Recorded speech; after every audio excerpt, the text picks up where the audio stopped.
Hello friends, आपका lovely bio classes में स्वागत है। आज हम पढ़ने वाले हैं सेल बायोलॉजी का एक टॉपिक। हमारे टॉपिक का नाम है organism which does not obey cell theory. ऐसे कौन से ऑर्गेनिज्म हैं जो सेल थ्योरी को नहीं मानते, ठीक है, या सेल थ्योरी जिनके ऊपर फिट नहीं होती, ठीक है। तो सेल थ्योरी हमने पिछली क्लासेस में कवर की थी। हमने ये भी पढ़ा था कि सेल क्या है, ठीक है, सेल की प्रॉपर्टीज़ क्या हैं। तो अगर आपने वो लेक्चर नहीं देखा है तो प्लीज़ वो लेक्चर देखिए, तब आपको ये लेक्चर बहुत अच्छे से समझ में आएगा, ठीक है। तो आइए स्टार्ट करते हैं। तो सेल हम किसको कहते हैं, हम थोड़ा सा रिवाइज कर लेते हैं। क्या होती है सेल? सेल क्या होती है? लाइफ की क्या है? स्ट्रक्चर और फंडामेंटल यूनिट। मतलब ज़िंदगी जीने के लिए जो लाइफ की जो प्रोसेस है उसे कंप्लीट करने के लिए जो हमारे पास है वो क्या है? सेल। तो सेल ही एक्टिविटीज़ करती है परफॉर्म, जिससे हम अपनी लाइफ को क्या कर सकते हैं? सस्टेन कर सकते हैं। जैसे कि रेस्पिरेशन है, ठीक है। रेस्पिरेशन परफॉर्म करने के लिए कौन करेगा? सेल करेगी, ठीक है। फोटोसिंथेसिस है, अगर प्लांट की बात करें तो फोटोसिंथेसिस कौन करेगा? सेल फोटोसिंथेसिस करेंगी, ठीक है। डाइजेशन है, कोई भी हमारी लाइफ की एक्टिविटी है, सर्कुलेशन है, सभी में क्या करती हैं? सेल बहुत ही इंपॉर्टेंट रोल प्ले करती हैं, ठीक है। तो सेल क्या करती हैं? सेल सेल्फ रेप्लिकेट भी होती हैं, रिप्रोडक्शन में हेल्प करती हैं, ठीक है। तो सेल से ही क्या होगा? सेल से ही हम अपनी लाइफ को आगे सस्टेन कर सकते हैं, क्योंकि सेल क्या है? बेसिक फंडामेंटल और स्ट्रक्चरल यूनिट है। हमारी बॉडी का स्ट्रक्चर भी बनाती हैं और उस स्ट्रक्चर को मेंटेन रखने के लिए फंक्शन भी परफॉर्म करती हैं, ठीक है। तो कौन है ऐसा जो सेल थ्योरी को नहीं मान रहा है या सेल थ्योरी के अंदर फिट नहीं हो रहा है? आइए आगे पढ़ते हैं। तो हम अभी यहाँ पर 4 ऐसे ऑर्गेनिज्म के बारे में पढ़ेंगे जो सेल थ्योरी जिन पर फिट नहीं होती। तो उनमें सबसे पहला हमारा क्या है? वायरस, दूसरा विरोइड, तीसरा विरुसॉइड और चौथा है प्रियॉन्स, ठीक है। तो वायरस का नाम तो हमने बहुत सुना है, और अभी जब से कोरोना वायरस आया है तो जो वायरस को नहीं जानते हैं वो भी शायद थोड़ा बहुत वायरस के बारे में जानने लगे होंगे। आज हम इसके बहुत ज़्यादा डिटेल में नहीं पढ़ने वाले हैं, क्योंकि हम माइक्रोबायोलॉजी का टॉपिक नहीं पढ़ रहे हैं। हम सिर्फ वायरस का थोड़ा सा बेसिक पढ़ेंगे, और ये जितनी भी हैं इनका हम सब थोड़ा सा बस बेसिक्स ही कवर करेंगे, क्योंकि सेल बायोलॉजी में हमारे टॉपिक में सिर्फ इतना ही आता है, ठीक है। तो सबसे पहले हम पढ़ेंगे कि वायरस क्या है। वायरस, ठीक है। अब वायरस क्यों नहीं सेल थ्योरी को मानता, क्यों इसमें ये सेल थ्योरी में फिट नहीं होता है, ठीक है। सेल थ्योरी का क्या कहना था कि जो नया ऑर्गेनिज्म है वो क्या होगा? पुराने ऑर्गेनिज्म से ही बनेगा, ठीक है। और सेल क्या करेगी? एक स्पेसिफिक फंक्शन परफॉर्म करेगी, ठीक है। सेल अपने आप में कंप्लीट काम कर सकती है। अब जैसे बैक्टीरिया है, बैक्टीरिया सिंगल सेलुलर है ना, प्रोकैरियोटिक सेल। लेकिन क्या करता है? बैक्टीरिया अपने खुद का काम खुद कर सकता है, ठीक है। वो रेप्लिकेट कर सकता है, ग्रो हो सकता है, अपना न्यूट्रिशन खुद ही करता है। वो अपने सारे काम जो उसको एक लाइफ को सस्टेन करने के लिए उसके लिए ज़रूरी है, वो अपने सारे काम कर सकता है, ठीक है। खुद का प्रोटीन बनाता है। लेकिन वायरस में ऐसा क्या है जो ये सेल थ्योरी में फिट नहीं हो रहा है? तो वायरस क्या होते हैं? वायरस को हम मानते हैं कि ये ना तो लिविंग है ना ही नॉन लिविंग है। ऐसा क्यों कहते हैं? क्योंकि वायरस अगर बाहर है, इसके पास कोई होस्ट नहीं है, तब ये क्या करेगा? तब ये कोई भी काम नहीं करेगा। अगर ये बाहर है, इसके पास कोई होस्ट नहीं है, तब ये बिल्कुल ऐसा होगा जैसे कि हम इसे समझ सकते हैं कि ये लिविंग नहीं है, ठीक है। लेकिन होस्ट के अंदर जाते ही, इसको किसी और की बॉडी मिलते ही ये क्या काम करने लगता है? ये रेप्लिकेट करने लगता है और लिविंग्स की तरह बिहेव करने लगता है, ठीक है। तो वायरस को हम मानते हैं लिविंग भी है और ये नॉन लिविंग भी है, ठीक है। तो अब हम देखते हैं कि वायरस कैसे, इसकी हिस्ट्री क्या है थोड़ा सा, ठीक। तो 19वीं सेंचुरी के एंड तक जब लुईस पास्चर और दूसरे साइंटिस्ट जितने भी साइंटिस्ट थे जो भी रिसर्च कर रहे थे, वो सब कन्विंस्ड हो गए थे, और उन्होंने दुनिया को भी इस बात से कन्विंस कर लिया था कि जितनी भी प्लांट और एनिमल में इन्फेक्शियस डिसीज़ होती हैं वो सभी डिसीजेज बैक्टीरिया से होती हैं, ठीक है। लेकिन क्या हुआ? जब टबैको मोज़ेक डिसीज़ की स्टडी की गई, या जो कैटल्स में है हूफ एंड माउथ डिसीज़ की स्टडी की गई, तब उन्होंने पाया कि एक और इन्फेक्शियस एजेंट है जो कि क्या करता है? एग्जिस्ट करता है बैक्टीरिया के अलावा, ठीक। तो जैसे एग्जांपल के लिए उन्होंने क्या देखा कि उन्होंने लाइट माइक्रोस्कोप में देखा। तो जब उन्होंने ये टबैको मोज़ेक वायरस से सैप लिया, सैप कौन सा सैप? जो कि क्या कर रहा था? डिसीज़ कॉज कर रहा था, ठीक है। जब उन्होंने वो सैप लिया और उसको लाइट माइक्रोस्कोप में रखा, तब उनको ऐसा कोई एविडेंस नहीं मिला कि इसमें बैक्टीरिया है। इससे उनके मन में हुआ कि ये बैक्टीरिया नहीं है, तो ऐसा कौन सा और पैथोजन है जो कि डिसीज़ कॉज कर रहा है, ठीक। फिर इसकी फर्दर स्टडी की गई। फिर इसको और ज़्यादा इस इन्फेक्शियस एजेंट के बारे में जानने के लिए डिमिट्री इवानोव्स्की, जो कि एक रशियन बायोलॉजिस्ट थे, इन्होंने क्या किया? वो सैप लिया, डिसीज वाला सैप जो डिसीज़ कॉज कर रहा था, ठीक है। अब इन्होंने क्या किया? एक फ़िल्टर लिया, ठीक है। फ़िल्टर करने के लिए इन्होंने क्या किया?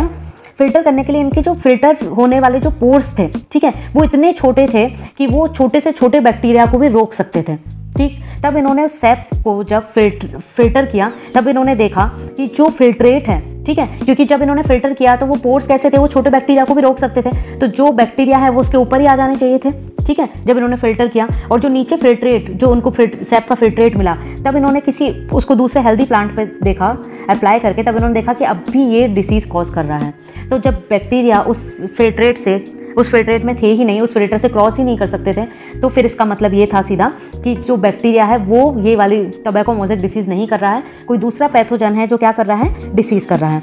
ठीक है, अब क्या हुआ, अब इस जो पैथोजन को जो क्या कर रहा था, डिसीज़ कर रहा था, इस पैथोजन को नाम दिया गया वायरस, ठीक, जिसको हम वायरस बोलते हैं।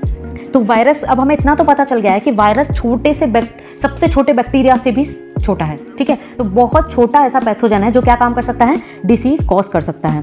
ठीक, नेक्स्ट 1935 में स्टैनले ने क्या किया, TMV से वायरस लिया और उस वायरस को इन्होंने क्रिस्टलाइज किया।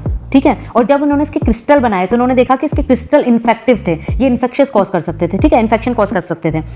अब क्रिस्टल क्या करते हैं, क्रिस्टल हम मतलब किसी भी चीज़ को सॉलिड फॉर्म में ले रहे हैं। ठीक है, और क्रिस्टल हमेशा नॉन लिविंग्स के ही बनते हैं, लिविंग्स के क्रिस्टल नहीं बनाए जा सकते। तो वायरस का एक नॉन लिविंग कैरेक्टर हो गया कि उसको क्या किया जा सकता है, क्रिस्टलाइज किया जा सकता है। तो अब हम पढ़ेंगे व्हाट इज वायरस। वायरस है क्या?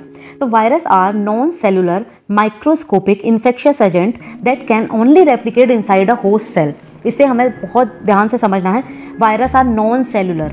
नॉन सेलुलर क्यों है ये, अभी हम देखेंगे। माइक्रोस्कोपिक, बहुत ही छोटा है, इसको आंखों से नहीं देखा जा सकता है। ठीक है, इन्फेक्शियस एजेंट है, क्या करता है, बीमारी करता है। ठीक, और क्या करता है, ये सिर्फ होस्ट सेल के अंदर ही रेप्लिकेट कर सकता है। ठीक है, तो अब ये क्या है, नॉन सेलुलर है। नॉन सेलुलर क्यों है, क्योंकि सेल होने के लिए क्या होना चाहिए, सेल होने के लिए हमारे पास क्या होना चाहिए, एक मेम्ब्रेन होनी चाहिए जिसको हम प्लाज्मा मेम्ब्रेन कहते हैं। ठीक है, ये प्रोकैरियोटिक सेल हो या यूकैरियोटिक सेल हो, हमने देखा है कि दोनों ही सेल में क्या होता है, प्लाज्मा मेम्ब्रेन होती है। ठीक है, तो वायरस के पास कोई प्लाज्मा मेम्ब्रेन नहीं होती। ठीक है, सेल खुद से रेप्लिकेट कर सकती है, वायरस खुद से रेप्लिकेट नहीं कर सकता। ठीक है, इसके पास वो सारी मशीनरी अवेलेबल नहीं होती कि ये बाहर अकेला अपने आप को रेप्लिकेट कर सके। वायरस को हमेशा होस्ट की ज़रूरत होती है। और ठीक है, तो ये होस्ट के अंदर जाता है और उसके अंदर जाके उसकी सेल में, ठीक है, वायरस क्या करेगा, वायरस दूसरे किसी भी होस्ट की सेल में जाएगा और उस होस्ट की सेल से कहेगा कि आओ मेरा DNA रेप्लिकेट कराओ। ठीक है, फिर ये अपने DNA को DNA या RNA, अपने DNA RNA को रेप्लिकेट करेगा। रेप्लिकेट करके बहुत सारी मल्टीपल कॉपी बनाकर ये बाहर निकलेगा। अब देखिए इन्फेक्शियस क्यों है, बीमारी क्यों कर रहा है।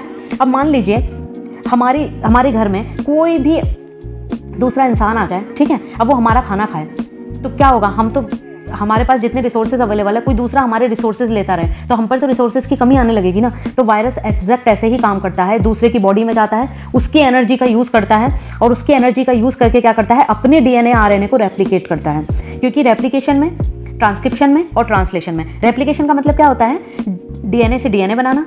ठीक है, रेप्लिकेशन, ट्रांसक्रिप्शन का क्या मतलब होता है, DNA से RNA बनाना, और ट्रांसलेशन का मतलब होता है RNA से प्रोटीन बनाना। तो प्रोटीन बनाना हो, DNA बनाना हो या RNA बनाना हो, कुछ भी बनाना हो, इन्हें बनाने में एनर्जी यूज़ होती है। ठीक है, तो वायरस हमारे सेल की या प्लांट सेल की या बैक्टीरियल सेल की एनर्जी का यूज़ करता है खुद को रेप्लिकेट करने के लिए। ठीक है, तो हमें समझ में आ गया कि वायरस क्या है। वायरस कर रहा है, क्या काम कर रहा है, ये होस्ट के अंदर जाके रेप्लिकेट करने का काम कर रहा है और अपनी मल्टीपल कॉपीज़ बना के क्या करता है, ये सेल को डिस्ट्रॉय कर देता है और उससे बाहर निकल जाता है। ठीक है, all virus are obligatory intracellular parasite. अभी हमने ये बात की, जितने भी वायरस हैं वो सारे ऑब्लिगेटरी इंट्रासेलुलर पैरासाइट है। इंट्रासेलुलर मतलब सेल के अंदर रहने वाले, पैरासाइट मतलब क्या करने वाले,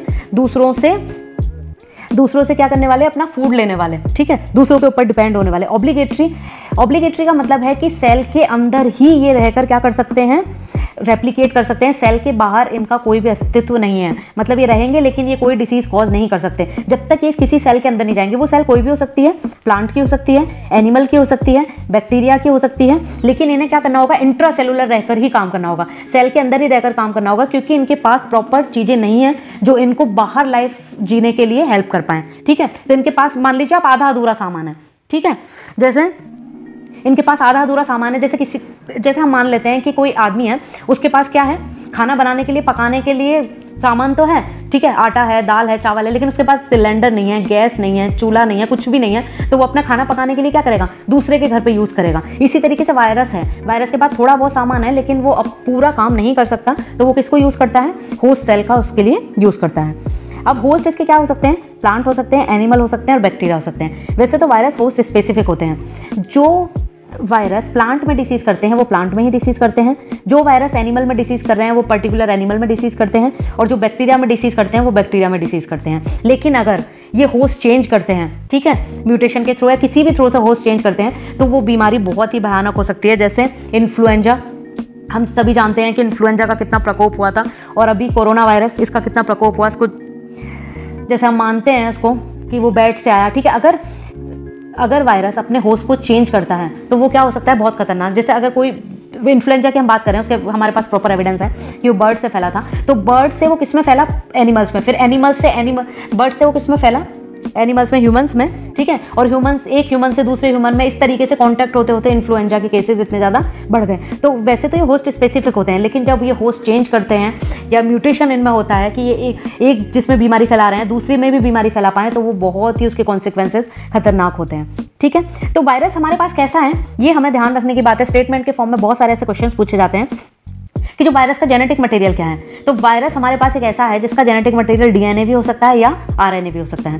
प्रोकैरियोटिक सेल हो या यूकैरियोटिक सेल हो, ठीक है। प्रोकैरियोटिक सेल हम जानते हैं बैक्टीरिया को पढ़ते हैं, यूकैरियोटिक सेल में हम किसी भी प्लांट और एनिमल्स को पढ़ते हैं, ठीक है। फंजाई हो, कोई भी प्लांट या एनिमल हो, कोई भी सेल, प्रॉपर सेल जो कि प्रोकैरियोट है, यूकैरियोट है, उनमें जेनेटिक मटेरियल डीएनए ही होता है। ये बात हमें थंब रूल की तरह याद रखनी है। कोई भी प्रोकैरियोटिक या यूकैरियोटिक सेल, ठीक है, उनमें जो जेनेटिक मटेरियल होता है वो हमेशा डीएनए होता है। तो वायरस हमारे पास ऐसा है, प्रॉपर सेल ही नहीं है ये तो, ठीक है, नॉन सेलुलर है। तो वायरस हमारे पास कैसा है, इसका जेनेटिक मटेरियल डीएनए भी हो सकता है और आरएनए भी हो सकता है, सिंगल स्टैंडर्ड भी हो सकता है और डबल स्टैंडर्ड भी हो सकता है, ठीक है। A fully assembled infectious virus is called virion. एक फुल्ली असेंबल्ड इन्फेक्शियस वायरस को हम क्या बोलते हैं, विरियन। फुल्ली असेंबल्ड मतलब जिसपे अपना एक प्रोटीन का कोट हो, अपना आरएनए हो, ठीक है, उसको हम क्या बोलेंगे, विरियन। मतलब एक ऐसा पार्टिकल जो इन्फेक्शन कर सकता है, उसको हम प्रॉपर इन्फेक्शन कर सकता है, उसको हम क्या बोलेंगे, विरियन। अब हम देखते हैं स्ट्रक्चर वायरस का। वायरस का स्ट्रक्चर क्या होता है, तो वायरस में कोई मेम्ब्रेन तो होती नहीं, प्लाज्मा मेम्ब्रेन, सेल तो ये है नहीं, नॉन सेलुलर है। तो इसके पास है क्या जिससे इन्फेक्शन कर रहा है, ठीक है, इसके पास प्रोटीन है और अपना जेनेटिक मटेरियल है, ठीक है। ये हम देख सकते हैं, ये जो ये येलो कलर से जो दिखाई दे रहा है हमें, ये क्या है, कैप्सिड। कैप्सिड किसको बोल रहे हैं, ये प्रोटीन है, ठीक है। प्रोटीन की इस पे कवरिंग है जिसको हम क्या बोल रहे हैं, कैप्सिड। इस एक सिंगल स्ट्रक्चर को, अंगूर जैसा जो स्ट्रक्चर दिख रहा है, एक सिंगल स्ट्रक्चर को हम बोलते हैं कैप्सोमियर। ये किसका स्ट्रक्चर है, टीएमवी का स्ट्रक्चर है, ठीक है। और इसमें ये सर्कुलर क्या पाया जाता है, आरएनए पाया जाता है। टोबैको वायरस है ये, जो किसमें डिसीज करता है, टोबैको प्लांट में, ठीक। तो टीएमवी का स्ट्रक्चर है, इसमें जेनेटिक मटेरियल क्या है, आरएनए, और जो एक प्रोटीन कोट है। तो वायरस में इतना स्ट्रक्चर होता है कि इसमें एक प्रोटीन कोट होता है, ठीक है, और अपना जेनेटिक मटेरियल होता है। कुछ वायरस में प्रोटीन कोट के बाहर एक एनवलप होता है। ऐसे वायरस जिनमें प्रोटीन कोट के बाहर एक कवरिंग होती है, उन वायरस को हम बोलते हैं एनवलप्ड वायरस। और जिन वायरस में कवरिंग नहीं होती उनको हम बोलते हैं नेकेड वायरस। तो अगर हम टीएमवी वायरस को देखें तो इसको हम नेकेड वायरस बोलेंगे या एनवलप वायरस बोलेंगे। तो देखिए इसमें वो कवरिंग नहीं दिखाई दे रही है, इसलिए कैसा वायरस हो गया, नेकेड वायरस। ये देखिए स्ट्रक्चर, ये जो बाहर कवरिंग आपको दिखाई दे रही है, इस वायरस को हम क्या बोलेंगे, एनवेलप्ड वायरस, ठीक है। तो ये इस वायरस का हम स्ट्रक्चर देखते हैं, एचआईवी वायरस का, ठीक है। ये देखिए एचआईवी वायरस का स्ट्रक्चर, आप क्या क्या दिखाई दे रहा है इसमें, एचआईवी वायरस में ये देखिए इसका जेनेटिक मटेरियल अंदर आरएनए, ठीक है। नेक्स्ट इसके बाहर अगर हम देखेंगे तो ये इसका क्या है, प्रोटीन, ठीक। उससे भी बाहर अगर हम देखते हैं तो यहाँ पे क्या मिल रही है, लिपिड की बाइलेयर, इसलिए एनवेलप्ड वायरस है, ठीक है। और लिपिड की लिपिड की जो बाइलेयर है, इसके ऊपर आपको ये स्ट्रक्चर दिखाई दे रहे हैं, स्पाइक्स दिखाई दे रहे हैं, इनको हम बोलते हैं कोट प्रोटीन। ये क्या काम करते हैं, जब वायरस की हेल्प करते हैं होस्ट से अटैच करने में। और ये जो एनवेलप बनता है, ये बनता भी तभी है जब होस्ट क्या काम करता है, सॉरी, जब ये वायरस क्या काम करता है, होस्ट से अटैच होता है, तो ये उसकी कवरिंग को लेकर बाहर निकलता है, ठीक है। उसकी जो कवरिंग को लेकर बाहर निकलेगा तो ये एनवेलप्ड वायरस हो जाएगा, ठीक है। तो ऐसे वायरस जिन पे ये लिपिड की बाइलेयर पाई जाती है, ये लिपिड की बाइलेयर किस में पाई जाती है, लिपिड की बाइलेयर प्रोकैरियोटिक या यूकैरियोटिक सेल में पाई जाती है। तो अगर ऐसा वायरस जो होस्ट से उसकी कवरिंग लेके निकलता है, लिपिड बाइलेयर लेकर निकलता है, उसको हम क्या बोलते हैं, एनवेलप्ड वायरस। और जो ये एनवेलप लेकर नहीं निकलता है, उसको हम क्या बोलते हैं, नेकेड वायरस, ठीक है। तो अभी हमने वायरस के बारे में थोड़ा सा पढ़ा है, ये बहुत डिटेल नहीं है, बस एक सिंपल सी जानकारी है, ठीक है। तो ये स्ट्रक्चर, ये देखिए आप एडिनो वायरस का स्ट्रक्चर, ठीक है, ये एचआईवी का स्ट्रक्चर, और देखिए ये भी एनवेलप्ड वायरस है, इसके ऊपर एनवेलप बना हुआ है, ठीक है, ये भी एनवेलप वायरस है। नेक्स्ट है हमारा, ये हमारा बैक्टीरियोफाज। ये सबसे कॉम्प्लेक्स वायरस का स्ट्रक्चर है। इसमें क्या होता है, प्रोटीन का कोट होता है, प्रोटीन का कोट अंदर इसके आपको दिखाई दे रहा है, ये स्पाइरल फॉर्म में न्यूक्लिक एसिड है, ठीक है। इसमें टेल्स होती हैं, इसको अटैच करने के काम में आती हैं होस्ट के। अटैच होकर ये क्या काम करता है, जो अपना न्यूक्लिक एसिड है वो होस्ट के अंदर, और इसका होस्ट कौन है, बैक्टीरियोफाज का। बैक्टीरियोफाज, फाज मतलब खाने वाला, बैक्टीरिया को खाने वाला है ये बैक्टीरियोफाज। तो ये क्या काम करता है, बैक्टीरिया के अंदर अपना जेनेटिक मटेरियल इंसर्ट करता है। तो जब हम देखते हैं कि वायरस की लाइफ साइकिल दो तरीके से चल सकती है, लाइटिक भी और लाइसोजेनिक भी, इस बैक्टीरियोफाज की, ठीक है। बाद में इसको हम डिटेल में पढ़ेंगे, लेकिन अभी मैं थोड़ा सा आपको बता देती हूँ।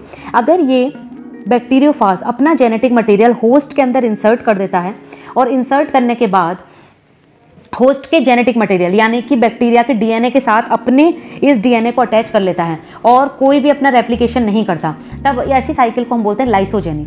मतलब ये क्या कर रहा है, उसके साथ अटैच होकर रहेगा काफ़ी टाइम तक, ठीक है, जब तक इसे कोई पुश ना किया जाए। लेकिन जब जैसे यूवी रेडिएशन द्वारा या किसी भी सर्कमस्टांसेस में, ठीक है, अगर इसके साथ क्या होता है कि ये पुश हो जाता है और अपने जेनेटिक मटेरियल को क्या करने लगता है, रेप्लिकेट करने लगता है। जब ये अपने जेनेटिक मटेरियल को बहुत बार रेप्लिकेट कर लेगा, तब ये क्या काम करेगा, अपनी बहुत सारी कॉपी बना के बैक्टीरिया की लाइसिस करेगा और बाहर निकल आएगा, ठीक है, अपनी पैकेजिंग करके। तो उसको बोलते हैं लाइटिक। लाइटिक मतलब इसने क्या कर दिया, डिस्ट्रॉय कर दिया बैक्टीरिया को, और लाइसोजेनी मतलब अटैच होकर रह रहा है, जिसको हम बोलते हैं प्रोफाज भी बोलते हैं। ये हम बाद में डिटेल में पढ़ेंगे, ठीक है। तो अभी तो हमने वायरस का थोड़ा सा बेसिक्स डिस्कस किया है। नेक्स्ट है हमारा वायरॉइड, ठीक है। तो 1971 में टीओ डाइनर, जो कि किसकी डिसीज़ की स्टडी कर रहे थे, पोटैटो स्पिंडल ट्यूबर डिसीज़ की स्टडी कर रहे थे, इन्होंने एक इन्फेक्शियस एजेंट को देखा जो कि वायरस से भी छोटा था, ठीक है। इन्होंने देखा कि ये सिर्फ क्या है, एक स्मॉल आरएनए मॉलिक्यूल था, स्मॉल सर्कुलर आरएनए मॉलिक्यूल, जो क्या कर रहा था, डिसीज़ कॉज कर रहा था, और इसमें प्रोटीन कोट भी नहीं है। अब देखिए, हम ना बिल्कुल छोटे से छोटी स्टडी करते जाना है। पहले हमने बैक्टीरिया पढ़ा था, ठीक है, प्रोकैरियोटिक सेल पढ़ी थी। बैक्टीरिया यूकैरियोटिक सेल से छोटा था, ठीक है। अब हमने फिर वायरस पढ़ा के वायरस में क्या था, कम से कम एक प्रोटीन कोट और जेनेटिक मटेरियल तो था। अब विरोइड क्या है, उसके पास तो प्रोटीन कोट भी नहीं है, उसके पास बेचारे के पास क्या है, सिर्फ जेनेटिक मटेरियल है, और जेनेटिक मटेरियल भी उसका क्या है, स्मॉल सर्कुलर आरएनए। इसको आपको याद रखना पड़ेगा, एग्जाम में क्वेश्चन पूछा जा सकता है, ठीक है। स्मॉल सर्कुलर आरएनए, इसके पास प्रोटीन कोट भी नहीं है, तो इसलिए इसका नाम क्या है, वायरॉइड, ठीक है। वरना इसको वायरस ही कहते थे, प्रोटीन कोट होता तो इसके पास। तो इसकी जो रेंज होती है आरएनए की विरोइड में, 240 से 600 न्यूक्लियोटाइड इसके आरएनए के पास होते हैं, ठीक है। लेकिन ऐसा माना गया है कि जो ये विरोइड है, ये कोई भी प्रोटीन को कोट नहीं करता, ठीक है। अभी अगर प्रोटीन कोट करता तो इसके पास प्रोटीन का कोट होता, लेकिन ये कोई भी प्रोटीन को कोड नहीं करता, ठीक है। अभी तक के जितने भी एविडेंस मिले हैं उसमें ये देखा गया है कि ये प्रोटीन को कोड नहीं करता, और ये जितनी भी अपनी बायोलॉजिकल एक्टिविटीज़ होती हैं उनके लिए किस पे डिपेंड होता है, होस्ट सेल के प्रोटीन पे। अब देखो, वायरस हो या विरोइड हो, ठीक है, कोई भी हो, इनको होस्ट की जरूरत तो है ही, लेकिन इनमें डिफरेंस क्या है, वायरस को भी होस्ट की जरूरत है, विरोइड को भी, लेकिन वायरस में क्या है, प्रोटीन का कोट है, लेकिन और वो प्रोटीन अपना बनाता भी है वायरस, ठीक है, सेल की हेल्प से वो अपना प्रोटीन बनाता है। लेकिन ये क्या कर रहा है, अपना प्रोटीन नहीं बना रहा, ये सेल के प्रोटीन की को ही ले रहा है, ठीक है, उसी की। तो ये क्या काम करेगा, अब इसको क्या करना है। अब देखो, जब आप सोचोगे कि जब ये कुछ कर ही नहीं रहा, जब ये अपना प्रोटीन ही नहीं बना रहा, तो उसका मकसद ही क्या है, ये मतलब एग्जिस्टेंस ही क्यों है। तो भले से ये अपना प्रोटीन नहीं बना रहा, लेकिन ये अपने आरएनए को डुप्लीकेट जरूर कर रहा है, ठीक है, आरएनए से आरएनए बना रहा है। और मेन मकसद तो क्या होता है, यही होता है डुप्लीकेशन। अगर किसी को भी डिसीज करनी है तो उसको क्या करना पड़ेगा, अपनी मल्टीपल कॉपीज बनानी पड़ेंगी, ठीक है। अपनी मल्टीपल कॉपीज बना के कोई भी इन्फेक्शियस एजेंट क्या कर सकता है, डिसीज कर सकता है। तो भले से ये कोई प्रोटीन कोड नहीं कर रहा है, लेकिन ये क्या कर रहा है, ये अपने आरएनए को रेप्लिकेट जरूर कर रहा है। और अपने आरएनए को रेप्लिकेट करने के लिए क्या चाहिए, इसको एंजाइम्स चाहिए, ठीक है। अब वो एंजाइम्स और जितनी भी मशीनरी है वो उसको किससे मिलती है, होस्ट सेल से मिलती है। तो ये क्या काम करता है विरोइड, अपने आरएनए को रेप्लिकेट करने के लिए ये किसकी मदद लेता है, आरएनए पॉलीमरेज सेकंड की, जो कि सभी करते ही हैं, ठीक है, लेकिन किसके, होस्ट के आरएनए पॉलीमरेज के। आरएनए पॉलीमरेज मतलब जो आरएनए को बना रहा है, ठीक है। तो ये किसकी हेल्प ले रहा है, होस्ट के आरएनए पॉलीमरेज की हेल्प लेगा अपने आप को डुप्लीकेट करने के लिए। तो रेप्लिकेट तो कर रहा है, ठीक है, लेकिन प्रोटीन नहीं बना रहा, ट्रांसलेशन नहीं कर रहा है। ये बात हमें बहुत ध्यान रखनी पड़ेगी। तो वायरॉइड डिसीज़ बहुत सीरियस डिसीज़ होती हैं, ठीक है, क्योंकि जितना छोटा ऑर्गेनिज्म होगा उतना ज़्यादा उसका मल्टीप्लिकेशन पावर ज़्यादा होगी, ठीक है। और जितनी ज़्यादा मल्टीप्लिकेशन पावर होगी वो इतने कम टाइम में अपने आप को मल्टीप्लाई करके डिसीज़ कॉज कर सकता है, ठीक। तो देखो, जैसे डिसीज़ हमारे को हमें हाथी डिसीज़ नहीं करता, ठीक है, हाथी कैसे हमें डिसीज़ करेगा। तो जितना छोटा ऑर्गेनिज्म है उतना ज़्यादा खतरनाक है, ये बात हमें ध्यान में रखनी है। तो इसकी एक डिसीज़ जो बहुत ही ज़्यादा खतरनाक थी वो थी फिलीपींस में हुई डिसीज़ कैडेंग कैडेंग, जिसने कोकोनट के पाम को बिल्कुल डिस्ट्रॉय कर दिया था। ठीक है, ये डिसीज़ किससे हुई थी? वायरॉइड से हुई थी। और इसमें जो कोकोनट थे, वो कोकोनट के जो पेड़ थे वो सारे क्या हो गए थे? डिस्ट्रॉय हो गए थे, सारे मरने लगे थे जिस पे ये डिसीज़ हुई थी, और बहुत तेज़ी से फैल गई थी ये। ठीक है, दूसरी डिसीज़ का हमारे पास एग्जाम्पल है क्राइजेंथेमम। क्राइजेंथेमम प्लांट में ये जो वायरॉइड डिसीज़ हुई थी, इससे क्या हुआ था? जो क्राइजेंथेमम की जो हाइट है वो बिल्कुल छोटी सी रह गई थी, और जो फ्लावर का साइज है वो भी बहुत छोटा सा हो गया था। तो ये 2 डिसीजेज हैं जिससे वायरॉइड ने क्या मचाया? तबाही मचाई थी। ठीक है, नेक्स्ट है हमारे पास तीसरा वीरुसॉइड। अब ये और ज़्यादा देखिए महान है। वीरुसॉइड क्या है? सैटेलाइट न्यूक्लिक एसिड है। सैटेलाइट न्यूक्लिक एसिड वो न्यूक्लिक एसिड होते हैं जो किसी भी प्रोटीन को कोड नहीं करते। ठीक है, अब ये अपने फंक्शन के लिए किस पर डिपेंड होते हैं? ये हेल्पिंग वायरस पर डिपेंड होते हैं। अब आप कहोगे कि विरोइड और वीरुसॉइड में क्या अंतर है? विरोइड होस्ट सेल पर डिपेंड है, लेकिन वीरुसॉइड हेल्पर वायरस पर डिपेंड है। ठीक है, ये क्या काम करते हैं? दूसरे वायरस का जो कोट होता है, प्रोटीन का कोट, उसके अंदर जाकर अपने आप को क्या करते हैं? ये किसी भी ऑर्गेनिज्म में उसके अंदर जाके किसी भी ऑर्गेनिज्म में डिसीज करते हैं। तो ये क्या काम करेंगे? हेल्पर वायरस का कोट को इस्तेमाल करते हैं। ठीक है, और जो इनके न्यूक्लिक एसिड का जो नेचर है वो क्या होता है? Circular RNA. जो वीरुसॉइड के न्यूक्लिक एसिड का नेचर है क्या है? सर्कुलर आरएनए, और इनके पास राइबोसोम डोमेन होता है इनके आरएनए में। ठीक है, तो ये क्या करते हैं? ये हेल्पर वायरस की हेल्प लेते हैं। तो वीरुसॉइड किसकी मदद ले रहे हैं? वायरस की। ये चीज़ हमें ध्यान रखनी है, क्योंकि विरोइड और वीरुसॉइड को अलग करता है। ये भी जेनेटिक मटेरियल है, विरोइड भी, और वीरुसॉइड भी जेनेटिक मटेरियल है। ठीक है, इनके पास भी प्रोटीन कोड नहीं है, उसके पास भी प्रोटीन कोड नहीं है, लेकिन ये वीरुसॉइड किसकी हेल्प ले रहा है? हेल्पर वायरस की। ठीक है, नेक्स्ट और लास्ट है हमारे पास प्रियॉन्स।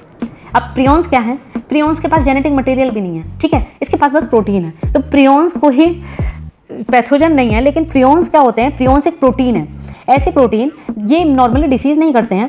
तो प्रियॉन्स को हम किससे रिप्रेजेंट करते हैं? प्रियॉन प्रोटीन को PRP से। ठीक है, और जो ये वर्ड है प्रियॉन, ये 1982 में स्टेनले ने दिया था। ठीक है, और इसका मतलब था प्रोटीन एंड इन्फेक्शन। ठीक है, तो प्रोटीन और इन्फेक्शन को मिला के इन्होंने क्या दे दिया? प्रियॉन। ठीक, तो प्रियॉन कैसे इन्फेक्शन करते हैं? प्रियॉन अगर अपनी नॉर्मल फॉर्म में है, ठीक है, सेलुलर फॉर्म जिसको हम बोलते हैं, उसको हम बोलते हैं PRPC। अगर प्रियॉन अपनी नॉर्मल फॉर्म में है, जिसको हम बोल रहे हैं PRPC, तो ये कोई भी डिसीज कॉज नहीं करते। लेकिन अगर ये मिसफोल्डेड हो जाएं, गलत फोल्ड हो जाएं और डिसीज कॉज इन्फेक्शस हो जाएं, तो फिर इनको हम क्या बोलते हैं? PRPSC। SC स्कारपी डिसीज से आया है। ठीक है, तो PRPSC, अगर ये PRPSC फॉर्म में है तो इसको हम क्या बोलेंगे?